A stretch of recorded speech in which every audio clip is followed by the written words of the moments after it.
La Tanti Annie, comment ça va jusqu'ici? Ça va très bien. Alors, Tanti Annie, hein, je le rappelle, c'est votre surnom, on va dire ça comme ça, sur les réseaux sociaux, comme quoi pour dire vous êtes économe, vous savez gérer les finances. Alors, quel est le statut des Ivoiriens aujourd'hui? On vous a reçu ici il y a quelques années, il y a 2 ans Moi, il y a à peu 2 près. ans. Est-ce que depuis là, depuis ce temps-là, est-ce que les Ivoiriens épargnent un peu plus que d'habitude? Je dirais qu'aujourd'hui, les Ivoiriens épargnent un peu plus qu'avant. Avant, ils étaient un peu frileux quand je parlais d'éducation financière. Aujourd'hui, je suis un peu suivie. Je suis suivie par, je crois, sur Facebook par 20 000, 21 000 personnes environ. Mes publications ont plus de portée. Donc, je vais dire, le sujet intéresse plus qu'avant. En ce qui concerne les conseils personnalisés, on a pu voir un bout dans le reportage, mais quelles sont les étapes? Par exemple, moi, je viens vous voir, j'ai un salaire, par exemple, de 150 000 francs CFA. Par quoi on commence et combien de temps ça peut me prendre pour être une personne qui gère bien son argent? Par quoi on commence? On commence toujours par le diagnostic, parce que c'est l'étape qui me permet de savoir qui j'ai en face de moi. Donc, une personne qui est arrivée, par exemple, avec 150 000 francs, on va d'abord faire son budget. Donc, la personne peut avoir différentes entrées d'argent, mais à côté, il faut que cette personne-là soit capable de pouvoir déterminer quelles sont toutes ses dépenses. Et au niveau des dépenses, il faut connaître toutes les dépenses qui sont dites d'abord familiales et obligatoires. Après, il y a les dépenses personnelles qui peuvent être variables. Il y a les dettes. Et après, maintenant, il y a les différents produits d'épargne que nous avons. Donc, il faudrait être capable de pouvoir lister, connaître ses habitudes de dépenses. Généralement, moi, quand je rencontre des personnes, elles vont lister 2, 3 dépenses et après, elles vont dire non, mais c'est tout. J'ai beaucoup d'imprévus. Mais plus on creuse dans la conversation, on se rend compte en fait qu'il y a certaines dépenses que la personne considère comme imprévues qui sont en réalité des dépenses fixes. Comme par exemple, j'envoie de l'argent à ma maman tous les mois.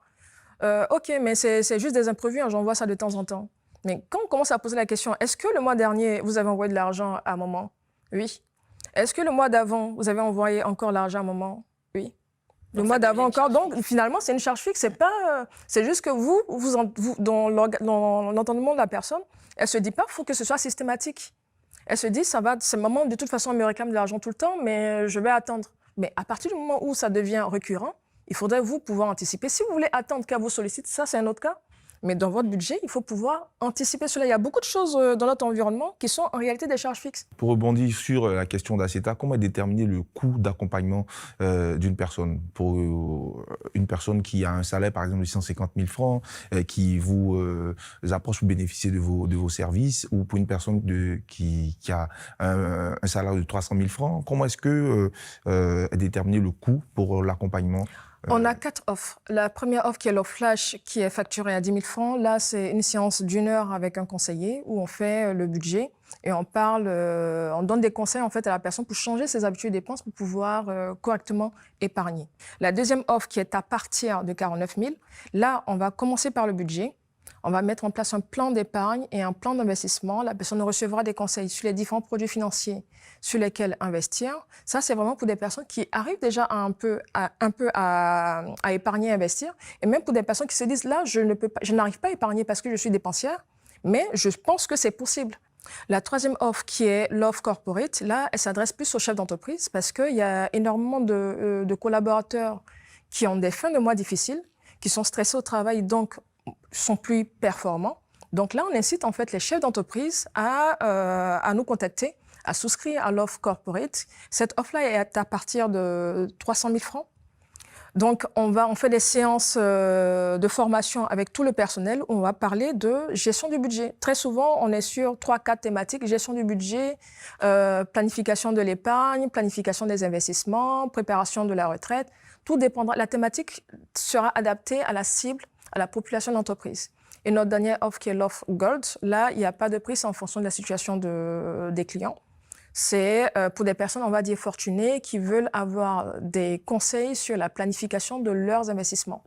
Est-ce qu'il y a une clé de répartition, par exemple? Est-ce qu'on se dit, bon, pour un riche héritier qui gagne, je ne sais pas moi, 30 millions par mois, et même pour ACETA, qui donne un exemple, sur 150 000 francs, on se dit combien de pourcentage à épargner sur tel nombre de revenus? Est-ce qu'il y a ce découpage-là qui est fait?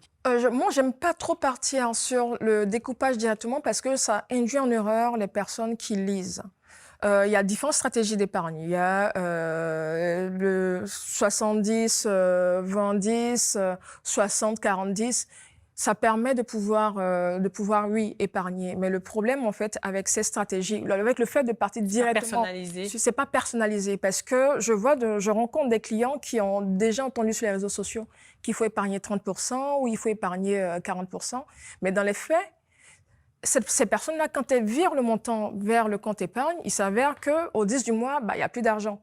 Donc, je vais aller récupérer l'argent sur mon compte d'épargne. Je ramène, je gère les charges. Et souvent, à la fin du mois, on est à découvert.